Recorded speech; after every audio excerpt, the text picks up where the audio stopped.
Bonjour. Donc je me propose d'évoquer quelques-uns des musées que j'ai réalisés avec Catherine Frénac, mon associée, au cours des dernières années. Donc certains sont réalisés, certains sont restés sur le papier, comme de nombreux projets, et d'autres sont encore en gestation. Et je remercie Jean-Louis Collen pour cette invitation dans ce cadre prestigieux et généreux, puisqu'il partage avec le musée l'idée d'une appropriation par tous des moyens de la culture. Donc, je propose de suivre un fil thématique pour cette présentation qui va faire une promenade au travers de quelques-uns des projets que nous avons. Donc, un fil thématique, ou plutôt deux. Le premier, c'est celui des liens fondateurs entre parcours et récit, qui me semble être un lien absolument essentiel à la notion même de musée. Et d'autre part, le rapport entre ce récit muséal, qui est propre aux collections, donc propre au musée, et l'histoire des lieux qu'il abrite. En effet, et comme on l'a vu avec l'intervention précédente, il se trouve que ces lieux, ces musées, investissent bien fréquemment et de plus en plus souvent des lieux existants qui sont transformés, agrandis ou simplement rénovés. Les nombreuses déclinaisons et les variations de la notion de musée, donc musée de site, musée de plein air,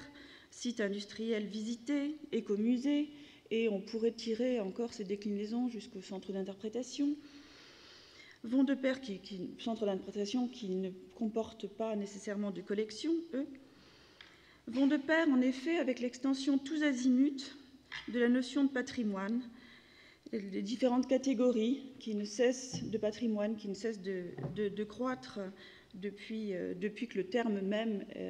est défini dans son acception contemporaine, la multiplication de lieux de mémoire, voire même de commémoration.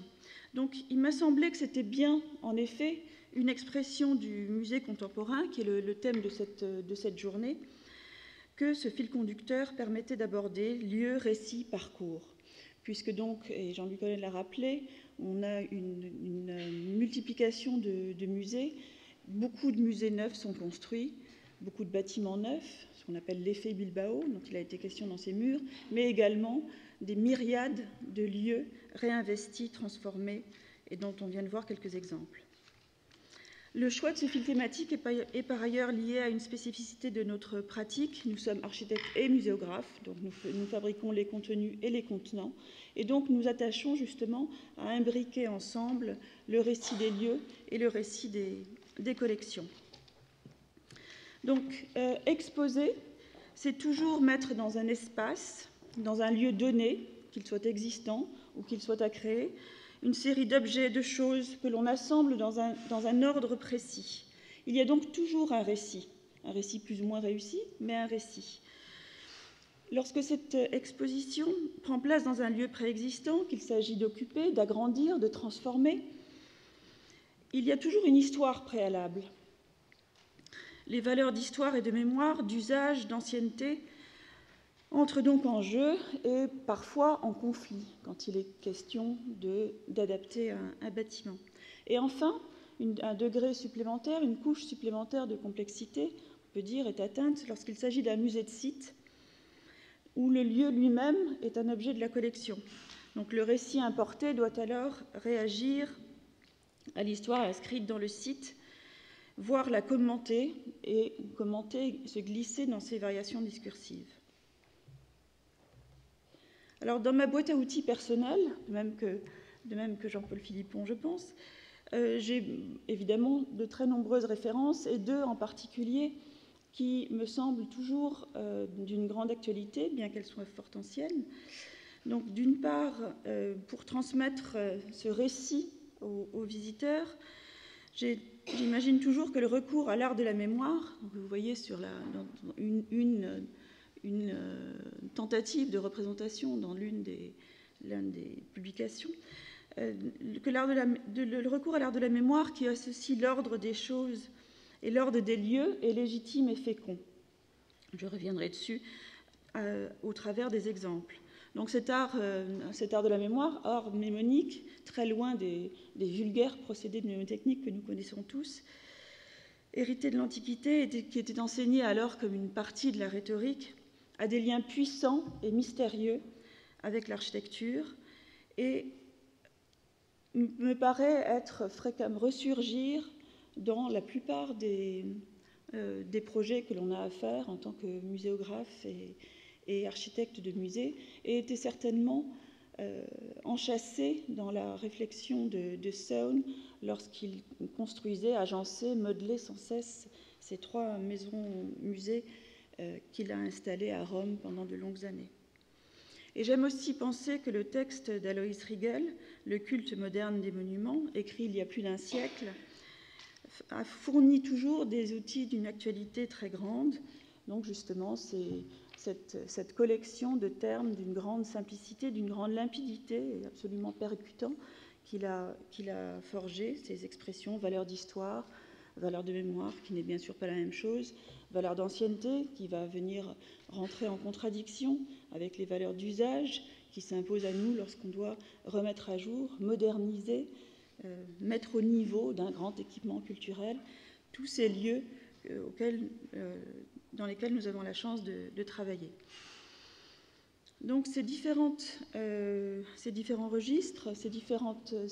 outils me semblent être donc féconds et tout simplement opératoires pour travailler ces jeux complexes que je voudrais essayer d'illustrer à travers quelques projets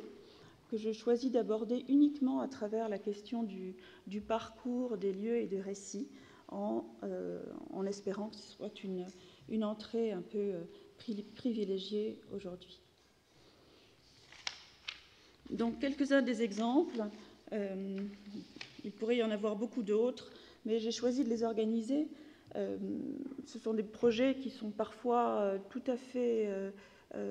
circonscrits, parfois plus importants, qui tiennent parfois en peu de choses, parfois ont demandé des modifications plus importantes des lieux qu'ils investissaient, mais ils ont en commun de tenter en tout cas d'être tous des réponses simples à des questions et à des lieux complexes. Et à chaque fois, ce sont bien sûr des histoires, et pour pouvoir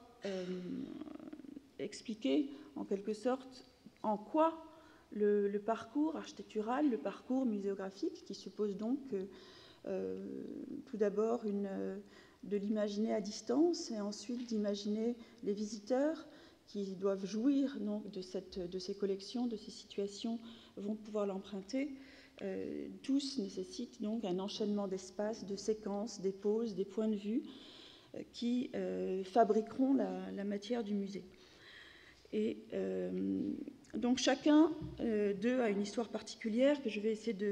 dont je vais essayer de donner l'essentiel simplement pour avoir les clés des questions posées. Le parcours d'œuvres d'art sur la dalle de la Défense, donc c'est un projet qui est à la fois énorme et absolument minuscule dans sa réalisation finalement. La commande, c'est qu'une 60aine d'œuvres d'art est disséminée aujourd'hui à la Défense. Beaucoup d'entre nous en connaissent certaines. On connaît tous l'araignée de Calder, qui donne d'ailleurs son nom à une des sorties du métro de la Défense. On connaît aussi les personnages de Miro, qui est en face du Calder. On connaît moins toute une foule d'autres œuvres d'artistes modernes, certains extrêmement connus, d'autres beaucoup moins, comme par exemple le cercle déplacé de Holguin,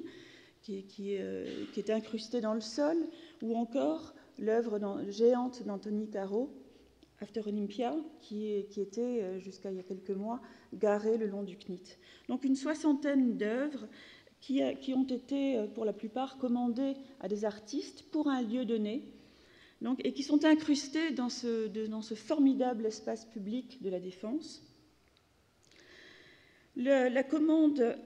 était que l'établissement public, un nouvel établissement public dans l'histoire mouvementée de la Défense, l'EPADESA n'est pas le seul établissement public depuis quelques années, mais un autre établissement public du nom de De facto est sorti de sa côte droite pour tenter de gérer l'espace public de la Défense. Il en a donc une lourde charge, la gestion et l'animation des espaces publics. Lourde charge parce que, comme vous le savez, la Défense est une sorte de mégastructure qui s'ignore, avec 36 hectares de dalles en surface et de bien plus nombreux hectares en sous-face qui sont finalement relativement mal connus des gestionnaires et qui posent énormément de problèmes. Donc, la commande était rendre lisible, faire connaître, faire exister finalement cette collection qui s'est lentement sédimentée à partir des années 70 et dont la sécrétion a été stoppée dans les années 90. Donc la commande de ce concours était finalement faire collection, du moins on y a répondu de cette manière-là, rendre lisible cette collection, lui donner une légitimité également à son commanditaire. Donc la réponse que nous avons apportée, il s'agissait donc d'un musée sans maison, puisque la maison, c'est la Défense. Donc c'est ce quartier de ville absolument fascinant et terrifiant. Et il s'agissait donc de répartir des œuvres pour qu'elles puissent trouver une lisibilité, un enchaînement visuel qui les fasse exister dans cette immensité. Nous avons donc répondu par un certain nombre de déplacements et par des actions extrêmement simples de ce qu'on appelle la cartellisation, désigner, éclairer, et puis tout un travail souterrain de documentation également de toutes ces pièces qui vivaient dans une amnésie finalement assez récurrente, de restauration propre aux objets d'une collection involontaire qui s'était finalement sédimentée. Donc cette mise en scène, disons, mise en valeur des pièces de la collection était pour nous l'occasion de réfléchir au-dessous de la Défense et tenter, à travers des réponses extrêmement simples, à travers un parcours, justement, un parcours urbain, qui n'est pas, à proprement parler, un musée, mais bien un parcours à travers une collection, de montrer un peu, de faire lire le monde englouti de la Défense, qui entretient des rapports assez secrets avec le monde du dessus. Et pour cela, organiser les œuvres donc, dans un parcours qui soit limpide, ce qui est quelque chose d'assez difficile à la Défense, qui est plutôt connu comme une sorte de labyrinthe urbain vertical où l'on se perd et on ne se retrouve pas. La commande était d'organiser des parcours thématiques au travers de cette collection. Nous l'avons détourné, cette commande, en proposant au contraire de spatialiser les parcours, c'est-à-dire au lieu de tenter, par le biais de la géolocalisation ou d'applications numériques complexes, de se frayer un passage dans l'imbroglio urbain de la Défense, plutôt avoir une réponse extrêmement simple qui renvoie à une carte mentale du lieu, cette figure en poire que n'importe qui, qu'il soit visiteur, habitant ou touriste, peut à peu près comprendre, organisée autour d'un grand axe qui file évidemment depuis l'Arche de la Défense jusqu'à Paris et jusqu'au Louvre, et qui donc s'inscrit dans la mémoire collective et tout simplement dans la géographie. Donc, et de fixer sur cet axe majeur, sur lequel les œuvres majeures donc, sont disposées, de fixer un certain nombre de branches qui s'immisceraient dans les quartiers, et donc d'abandonner le schéma thématique pour un schéma spatial. Cela a une conséquence extrêmement simple sur les dispositifs muséographiques, scénographiques, on peut dire, qui était que cette espèce de petit poussé géant est tatoué sur le sol de la Défense par le biais de cartels qui renvoient des cartels géants gravés dans le sol, on peut le dire, gravés dans le marbre, puisqu'ils sont en marbre, et qui renvoient d'œuvre en œuvre. Donc des déplacements, comme cette œuvre d'Anthony Caro, qui a pris place sur cette grande chambre extérieure de l'axe, mais en se déportant sur le côté naturellement pour ne pas voler la vedette, aux deux arches en elles-mêmes. Les cheminées qui sont en fait des cheminées d'aération géantes de l'autoroute souterraine, donc arriver à faire comprendre leur rôle à la fois plastique et infrastructurel.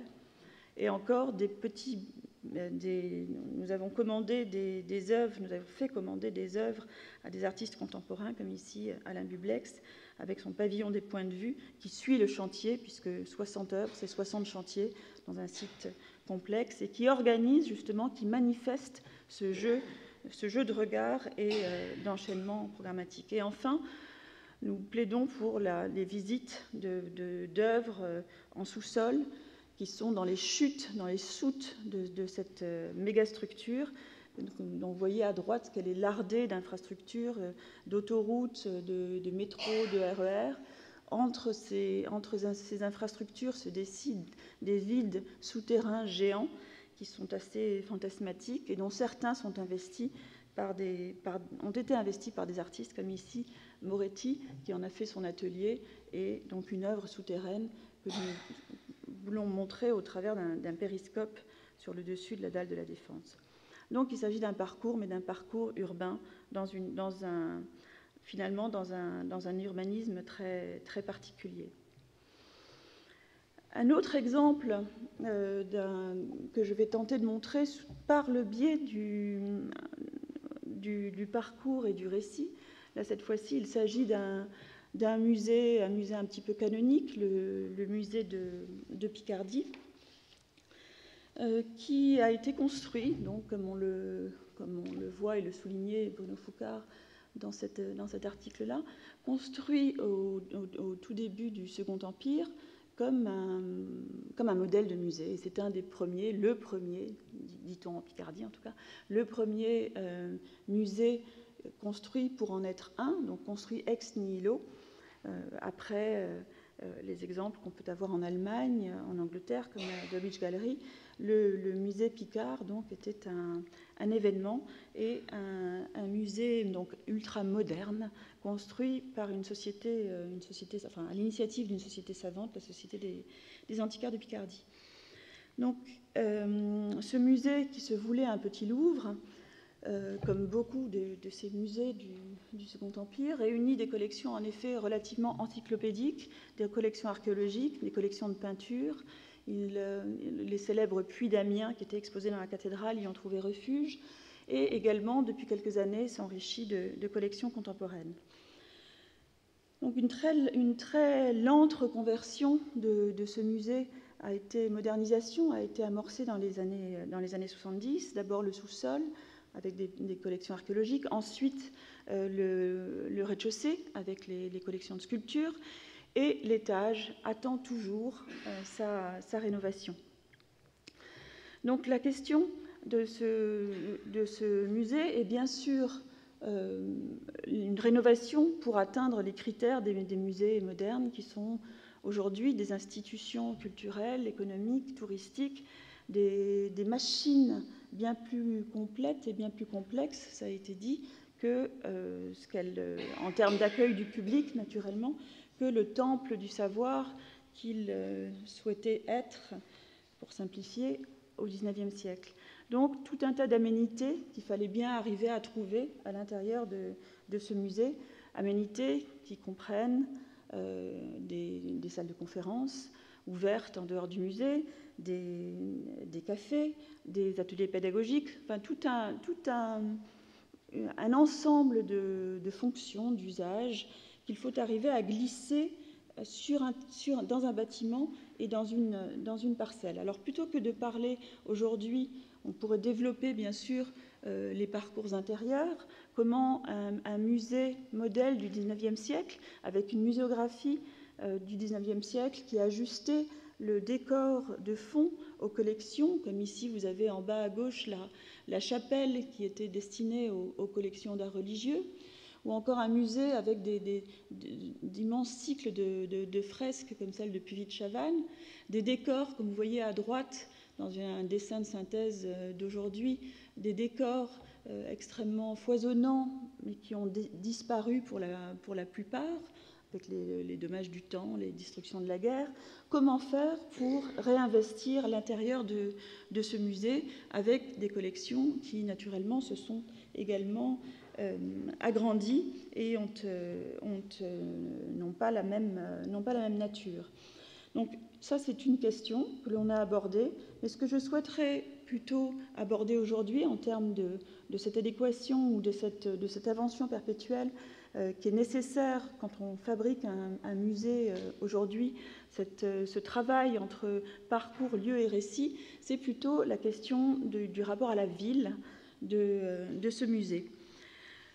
Il se trouve que ce musée, dès l'origine, et vous le voyez sur cette image de gauche, dès l'origine, ce grand quadrilatère, qui a été donc la réponse de l'un des architectes du concours, organisé dans les années 1850-1860, la réponse de ce grand quadrilatère peinait à trouver sa place sur cette parcelle et très tôt a dû s'agrandir et dans son intérieur et sur l'arrière. Et les espaces publics plus exactement la série des jardins qui l'entouraient, jardin arrière à l'anglaise, jardin devant, entre ces deux parenthèses colonnades,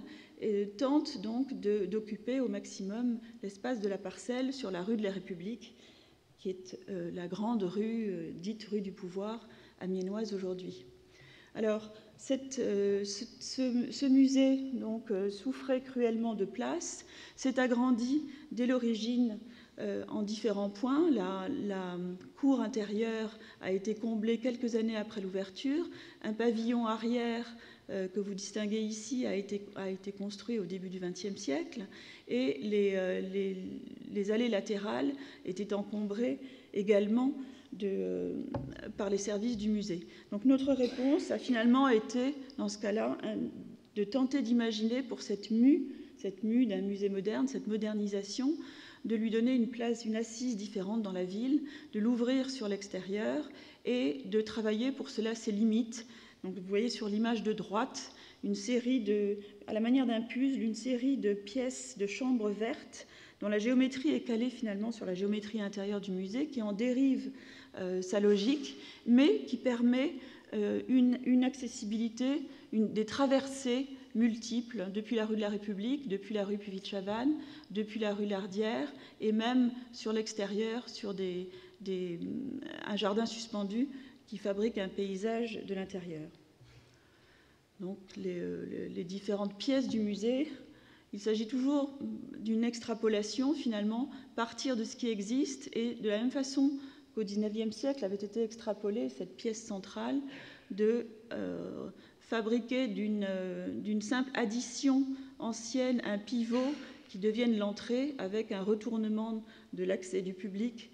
à l'arrière du bâtiment et toutes les aménités à l'arrière. Donc le travail de tricotage d'un plan, de comprendre quelle est la métrique de ce palais pour ensuite proposer des éléments nouveaux. Comme cette grande lame à l'arrière, un grand bâtiment à colonnade qui emprunte ses règles à l'architecture du palais, que malheureusement vous n'arrivez pas à lire parce que la diapo est très claire, qui par le jeu d'une sorte de décantation de l'architecture initiale, qu'évidemment on aurait du mal on se refuserait à pasticher, d'arriver à trouver un écho. Et ce parcours urbain qui fait que l'on passe d'un temple du savoir, Jean-Paul Philippon montrait le modèle un peu, une sorte d'icône du musée imaginaire, resté sur le papier de Boullée. Les musées du 19e, quand ils en ont tous les attributs, sont souvent conçus comme des temples du savoir, et donc cette mue d'un temple du savoir à un équipement contemporain, mais qui utilise toute la richesse de ce bâtiment existant, on a essayé de la retrouver donc dans ce parcours extérieur et intérieur, puisque le grand axe qui organise l'ensemble se retrouve avec un enchaînement du bâtiment neuf, un patio, le nouvel accueil, la salle de Sol Lewitt où Sol-Lewitt a installé une œuvre dans les murs même du palais, le grand salon que l'on reparcourt, l'escalier Puvis-de-Chavannes et l'ouverture sur la rue de la République. Donc un autre parcours, une autre histoire, un contexte entièrement différent. La caverne du Dragon. La caverne du Dragon, sur le chemin des Dames, est un haut lieu de la Première Guerre mondiale, donc situé sur une ligne de crête. Cette ligne de crête a cristallisé des combats, en particulier en 1917, au moment des offensives Nivelle, de triste mémoire, qui ont été un désastre, donc avec un coût humain monstrueux, en partie lié à une stratégie militaire qui a très tôt été jugée inepte. Donc ce site très emblématique, très douloureux de la Première Guerre mondiale, est aujourd'hui dans un paysage d'une grande douceur, très bucolique, que l'on voit un peu sur cette image, où la violence des conflits est tout à fait gommée, ou plus exactement ensevelie sous les champs qui recouvrent les obus, les mines et les trous dans le sol. On voit sur cette carte, ici une carte ancienne, une carte de 14-18, les deux fronts qui s'opposent et qui se stabilisent, donc, comme chacun sait, en tranchées de part et d'autre de cette ligne de crête un peu isolée dans un vaste territoire, ce qui lui vaut d'ailleurs d'avoir cristallisé les conflits. Et on distingue ici cette petite tache rouge, les rouges étant les Français et le bleu les Allemands dans les codes de ces cartes de guerre. On distingue ici cette tache rouge est une ancienne carrière dont cette crête calcaire était truffée, cette fameuse caverne du Dragon, ainsi nommée par les Allemands Drachenhöhle, parce qu'elle a été occupée successivement par les deux armées et très longuement par les Allemands, qui avaient utilisé l'une des parties pour en faire une cuisine avec une extraction qui donc fumait, d'où ce nom. Donc on comprend avec cette carte très fascinante, me semble-t-il, la violence des combats avec cette carte de tir qui explique l'importance de cette position haute. Alors là aussi, il s'agit d'un musée de site, d'une histoire hybride, comme un peu toutes celles que j'ai choisi de vous présenter. Donc un musée de site qui est évidemment un lieu de mémoire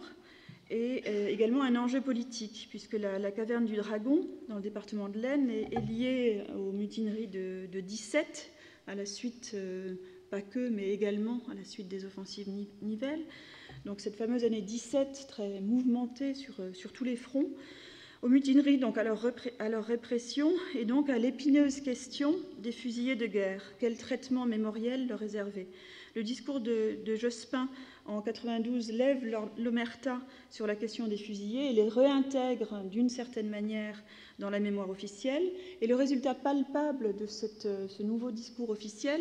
est la construction d'un bâtiment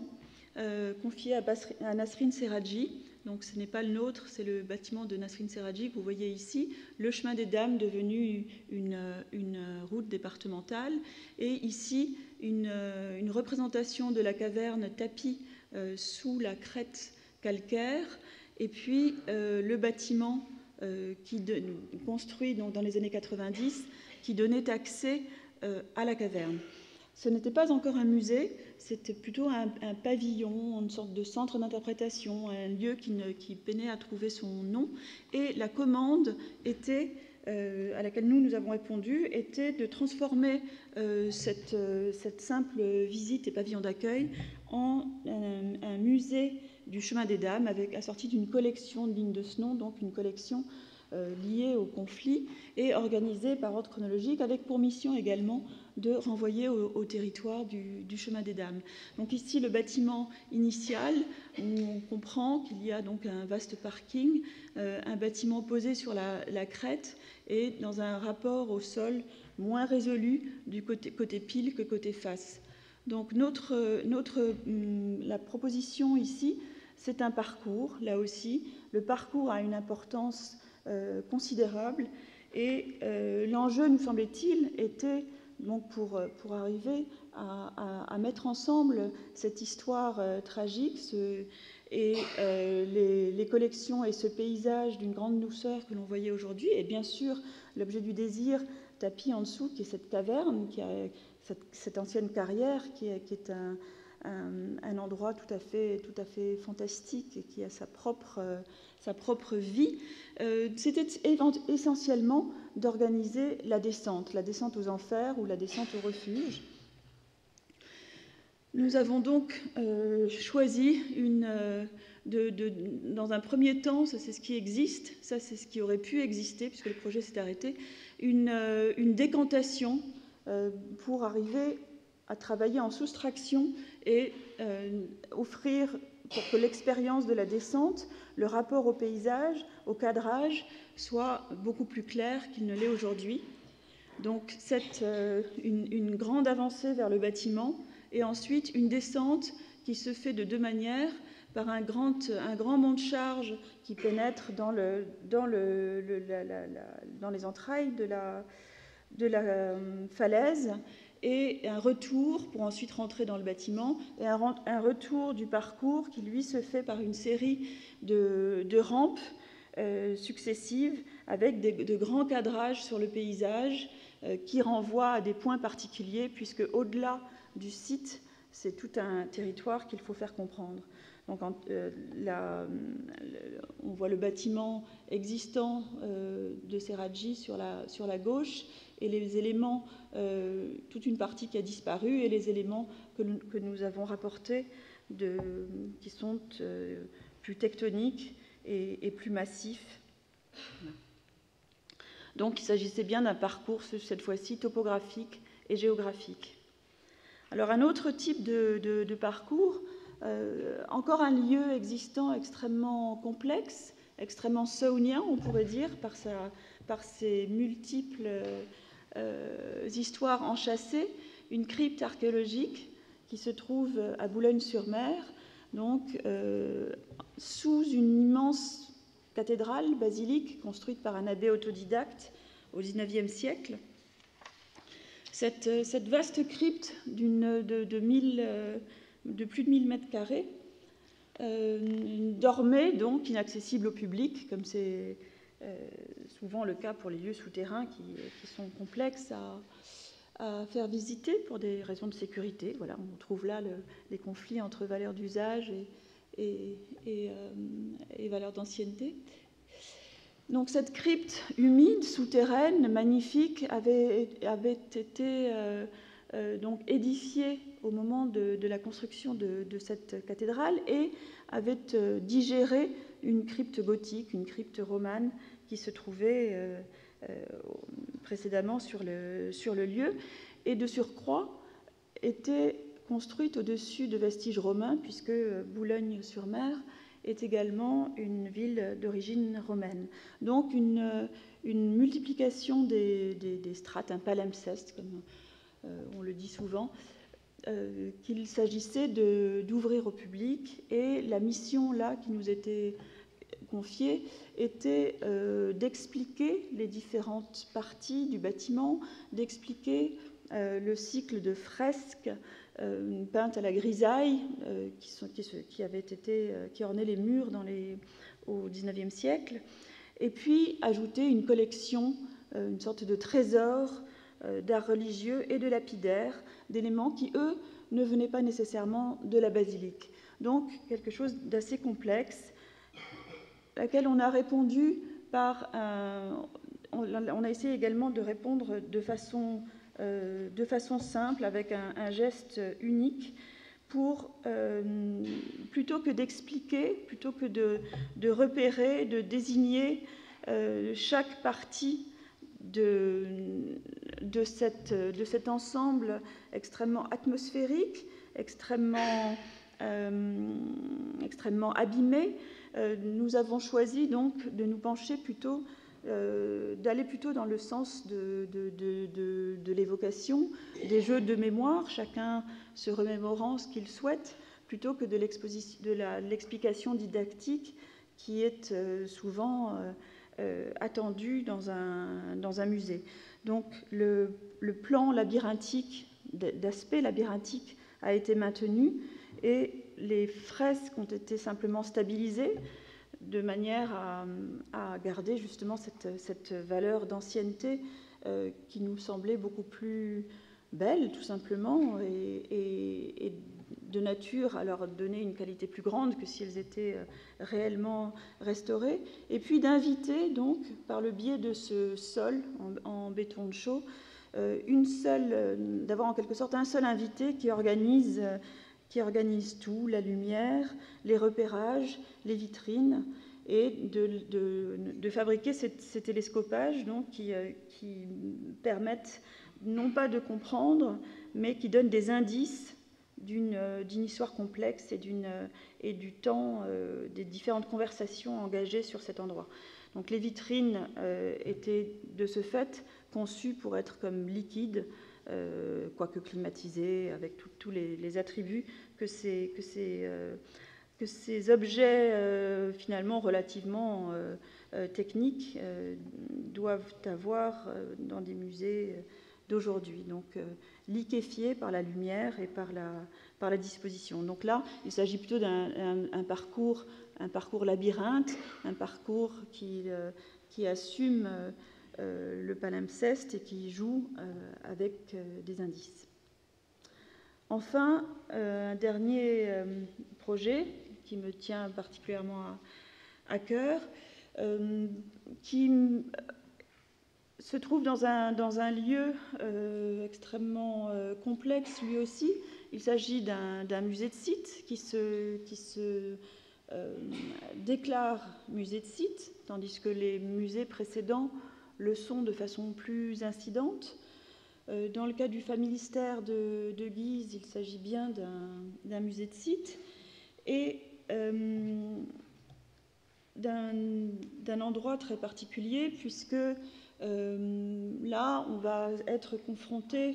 à la question du parcours, la question du récit d'une collection, mais dans un lieu qui lui-même est une sorte de proclamation, de discours construit, de discours d'engagement social, politique, architectural. Et donc, il m'a semblé que peut-être la complexité de ces enjeux qui lient lieu, parcours, récit était plus grande encore dans ce cas-là. En tout cas, on peut le dire, plus importante, tout simplement, pas d'un enjeu supérieur.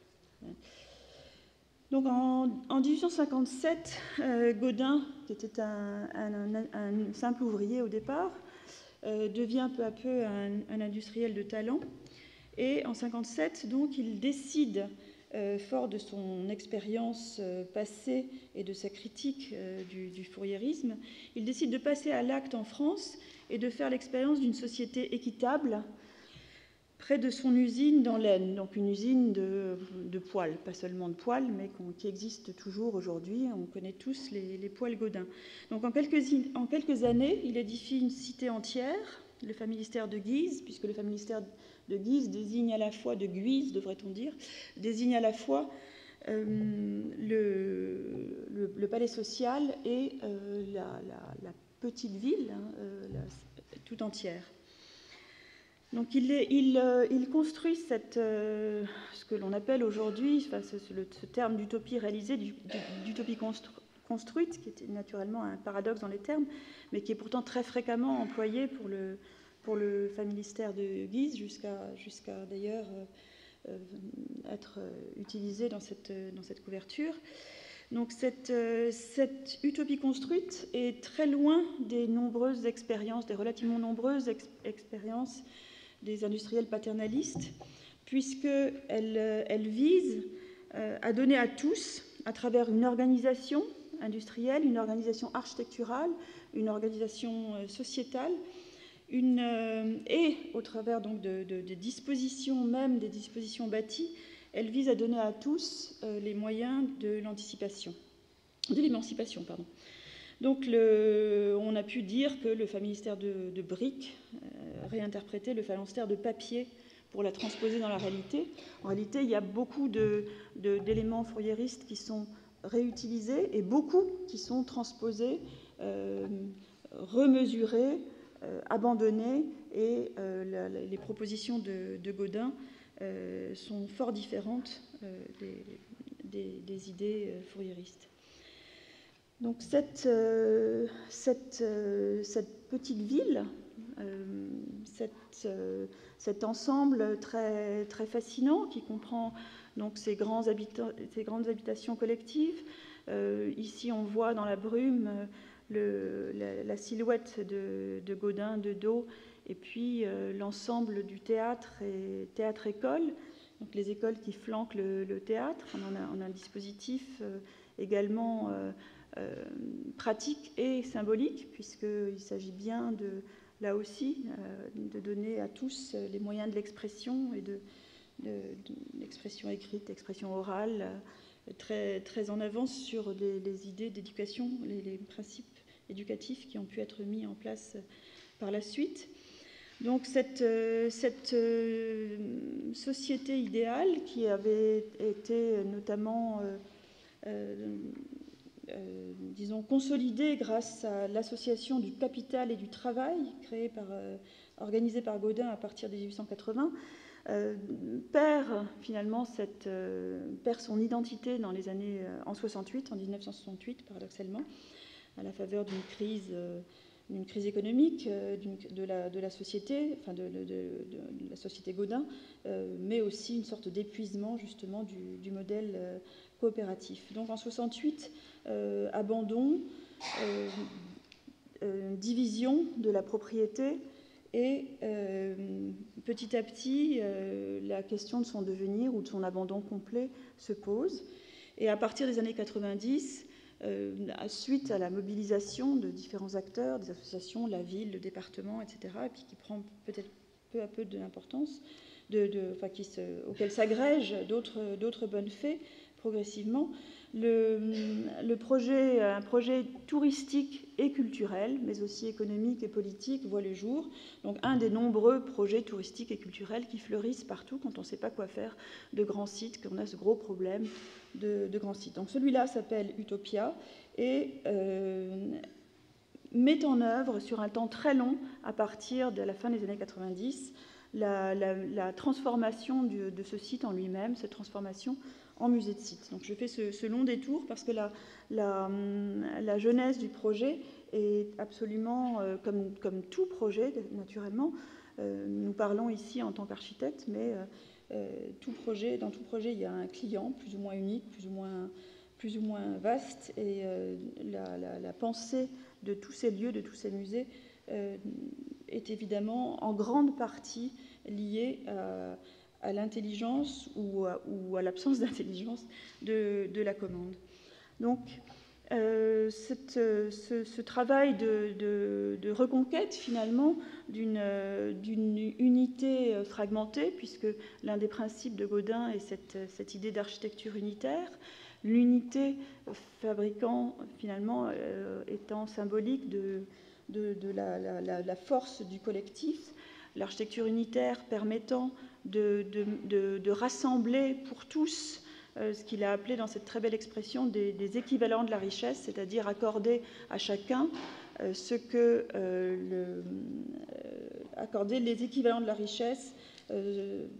à ce que les riches pourraient avoir de façon individuelle, à travers de la domesticité, à travers de nombreux services. Le pauvre peut l'acquérir au travers des équivalents de la richesse. Donc, ce grand projet, nous n'avons travaillé, pour ma part, je ne me suis occupée que du palais social, qui est quand même une pièce essentielle, puisque elle est appelée également familistère, donc par un jeu métonymique, on peut dire qu'elle représente le familistère en lui-même, et ce palais social est donc le pavillon central de cet ensemble de logements collectifs qui est devenu une icône de l'histoire de l'architecture, et donc tâche impressionnante que d'investir ce pavillon central pour en faire un musée de site avec une programmation double. d'une part parler de l'architecture du lieu, d'autre part parler de l'aventure familistérienne en ce site. Donc cette coupe un peu iconique de Gaudin qui fait partie de Solutions sociales, un des grands ouvrages qu'il a publié, dans lesquels il détaille beaucoup des dispositions construites du bâtiment. Cette coupe, donc, est devenue une sorte de référence pour les architectes, pour les sociologues, comme une sorte d'ovni du logement social, une sorte de dinosaure qui a informé, parfois repoussé, toute l'histoire du logement social, à peu près toutes les expérimentations en logement collectif par la suite. Et nous devions donc intervenir dans ce palais social dont la cour est une icône. Donc, puisque le projet au Familistère, plus exactement, l'architecture est la traduction physique d'un idéal social imaginé au XIXe siècle, l'ensemble des dispositions architecturales sont pensées et mesurées à l'aune de cet idéal. Donc, dans cette coupe, par exemple, on peut comprendre que les sous-sols sont en fait une sorte de réservoir d'air qui alimente les conduits, et l'air circule à travers ces conduits pour ventiler les appartements, et les poêles prennent le relais de l'air neuf pour chauffer les appartements. On peut comprendre, donc première disposition construite, on peut comprendre que la hauteur décroissante des étages correspond également à une pensée hygiéniste, puisque la lumière est plus rare en partie basse. Les galeries périphériques, les coursives qui desservent les logements sont également une expression de la pensée unitaire et égalitaire, et le décollement de la toiture est pensé en fonction de la ventilation de la grande cour centrale, etc., etc. Donc chacune des dispositions construites, même les plus triviales, finalement porte trace d'une pensée réformatrice. Et donc on est bien dans un discours construit qu'il s'agit néanmoins d'investir, qu'il s'agit de rendre accessible à beaucoup de monde, donc avec des surcharges de plancher plus importantes, avec des problèmes de sécurité incendie. Donc c'est là qu'on retrouve à nouveau ce conflit entre la valeur d'histoire, qui est là massive dans le cas du Familistère de Guise, et les valeurs d'usage qui imposent donc que les visiteurs ne se cassent pas la figure, qu'ils puissent se restaurer, qu'ils puissent se laver, etc. Donc, modifier une disposition construite consiste à modifier une proposition théorique mûrement réfléchie par Gaudin, puis concrétisée et le plus souvent, très souvent, explicitée dans ses écrits, notamment dans Solutions sociales. Donc, cette caractéristique pouvait être paralysante, mais elle nous a plutôt aidés à trouver les règles de la transformation. On a choisi de travailler à partir du bâtiment lui-même, donc soustraction, modification, addition, en vertu des logiques qui sont déjà mises en place dans le bâtiment, donc la trame, la modularité, l'économie de moyens, tout est en briques et bois. Donc il y a un petit nombre d'éléments, on a travaillé avec un petit nombre d'éléments. La trame est régulière, on a travaillé de façon régulière, il y a des trames fortes et des trames faibles. Donc une extrapolation qui permettait, disons, de rentrer dans la logique du lieu, et donc en principe, on l'espère, dans la pensée du lieu. Et puis, d'une autre manière, en rajoutant une couche un peu, disons, de propos muséologiques au travers de la muséographie, notamment par les fabriques de l'utopie ou par les expositions des machines à habiter ensemble. Donc on voit en haut certaines des maquettes réalisées pour le lieu, puisque un musée de site, et a fortiori celui du Familistère de Guise, où l'architecture, la forme des lieux est importante, un musée de site implique toujours un petit peu une sorte de mise en abîme, puisqu'on vient voir ce dans quoi on est, et cette mise en abîme peut se prolonger de façon assez simple, finalement, par des représentations comme des maquettes, où on voit là le jeu modulaire, enfin en tout cas pré-standardisé, pourrait-on dire, des logements traversants proposé par Gaudin à une population. Donc, transformation de la trame, comment passer tout en conservant les coursives, comment passer à une organisation linéaire, donc par une file didactique où on trouve toujours l'information, quelle qu'elle soit. Les présentations donc, sur l'histoire industrielle et l'explosion d'un poêle, donc une nouvelle transparence entre cours et jardin, la position des escaliers merveilleux qui n'est pas perturbée par la mise en place d'une grande coupe grandeur nature que l'on a pratiquée pour faire lire le bâtiment en lui-même. Donc coupe grandeur que l'on voit ici à gauche le bâtiment tel qu'il est, à droite la grande trémie qui a été pratiquée pour installer un ascenseur donc panoramique, scénographique, qui parcourt l'empilement des étages, fait lire les fameux conduits qui ont été mis à nu ici, donc fait lire la disposition hygiéniste du bâtiment et le face-à-face avec les visiteurs de part et d'autre de cette grande trémie, de cet écorché qui se prolonge ensuite à travers le bâtiment en un écorché où l'on comprend l'efficacité de la construction de Gaudin, les refends porteurs, le type de la chair finalement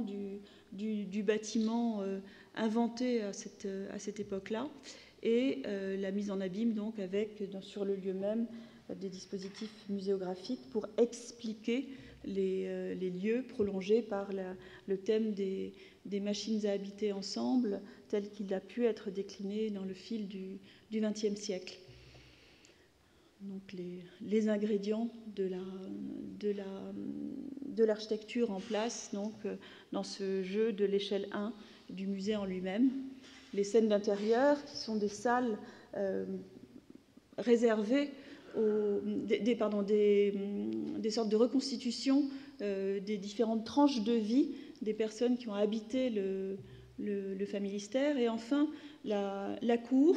le dispositif de la cour, où nous avons choisi, puisque la cour elle-même est une icône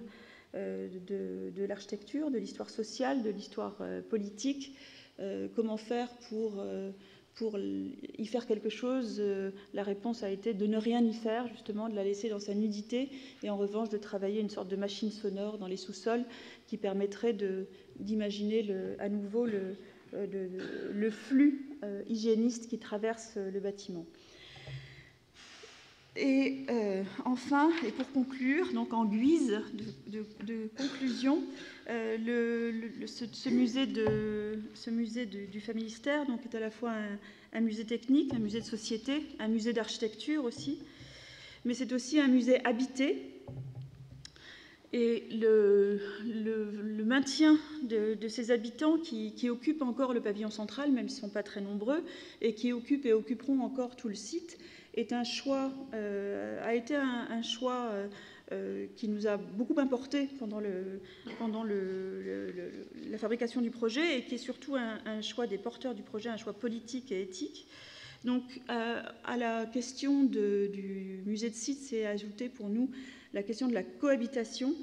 et donc de l'organisation quotidienne entre les visiteurs, les gens qui travaillent sur le site, les habitants. Et cela me permet de rappeler l'une des choses qui me paraît le plus important dans cette extension, cette prolifération des musées dans nos sociétés, c'est que les musées, dans le meilleur des cas, ne sont pas que des lieux de mémoire à visiter, mais aussi des lieux de vie à investir. Je vous remercie.